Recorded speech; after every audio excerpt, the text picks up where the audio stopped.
especially for our guest Joe McElderry, who's sitting in front of me here on the evening show tonight on the BBC across Lincolnshire and East Yorkshire. Beth Nielsen-Chapman, not necessarily the most obvious of names. You're clearly a fan, though. Basically, I got introduced to Beth Nielsen-Chapman through a mutual friend, and she submitted some songs that she'd written, like How We Love, My Love Will Find You, and we heard them, and me and the guys at the label fell in love with them. She's an incredible writer, and she actually features on the version of How We Love, and she's incredible. You know, she's wrote from the likes of, like, everybody, the massive country and western stars, Faith Hill, and, like, she was working with Will.i.am last week. Like, she works with, like, the broadest spectrum of artists, and she's an incredible singer-songwriter herself as well. So it's really exciting that I've been able to include her and work with her on this album. In terms of your career, how big is this album? Is this the biggest thing you've done? I think every album at that point in time when you release it is the biggest thing you've done in your career, because at that time it becomes the biggest focus. And I've spent a lot of time on this, so yeah, it is. But then that's not to say that the next album won't be classed as the biggest thing. You know, I think you grow with each album, and you try and make each album the biggest it can be. So at this point in time, yeah, it is. Looking back on your time with Simon Cowell and the X Factor, how do you reflect on that? You're now a little bit older, you're certainly more experienced and wiser. How do you look upon that time now? You know, I had an absolute blast. Like, it was one of the best experiences of my life to be a part of that establishment.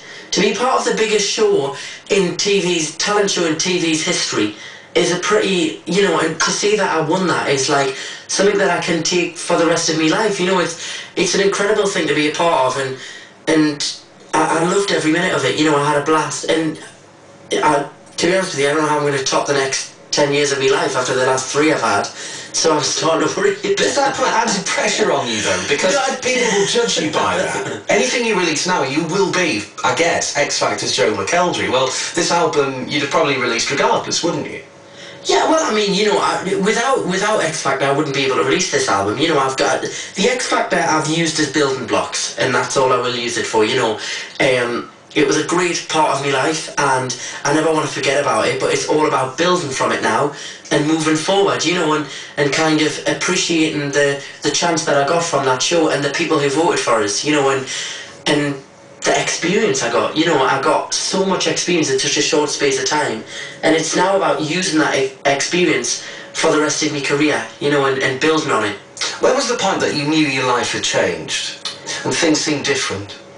Oh, I think probably I went home after winning, and it happens at really funny times, because sometimes I forget that it has changed, and I've been recording for a long time now, so I've been away from all the TV stuff, I've been away from all the shows, I've done a few odd shows here and there, but I've literally dedicated all my time to recording for the past 6 or 7 months. And I went up to Glasgow recently for a show, and like the crowd were just crazy, and I got like mobbed backstage, and I forgot that, like, it kind of switched me, and I was like, oh god, I forgot that's my job. Like, it kind of, I had forgot because I had been out of the routine of it. So it happens at funny times, and then I'll be in a supermarket and it'll happen, and I'll be like, oh yeah, okay, yeah, just remembered again.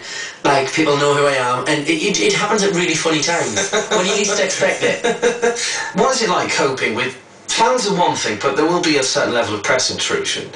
How difficult has that been to cope with? Because there's been a lot of speculation about your private life and things like that. Yeah, I mean, I've always been very private about a lot of things, and I've always been very, you know, I've been careful not to kind of use the media, should I say, you know, not like abuse it. I think some people abuse it by like getting popped doing stupid things like rolling out of nightclubs and things, and I think that abuses that relationship and respect with the media. So I've always been careful not to do that, and I think, yeah, it is difficult sometimes, you know, because a lot of people have an opinion on everything you do, and sometimes you can't win. But, you know, I feel like if I spend my life worrying about that, then it's going to come across in my job. So I just try and, like, avoid all of that messy side of it all, and just focus on singing and being the best I can be as a performer. and a musician, and as long as I know I'm trying my best, then that's all I can do. Joe, good to see you. Thank you. Best of luck with the brand new album. Thank you very much. Going to take a song that you've recorded at that very microphone yes. that you're sitting at right now. What's the story of this one? This song is a song that was written for me by Belle Humble, who's an incredible songwriter, and she wrote this song. It's called I Have a Broken Heart, and it's a very special one on the album. Release on the 10th of September. Best of luck with it. Thank you very much. Let's go.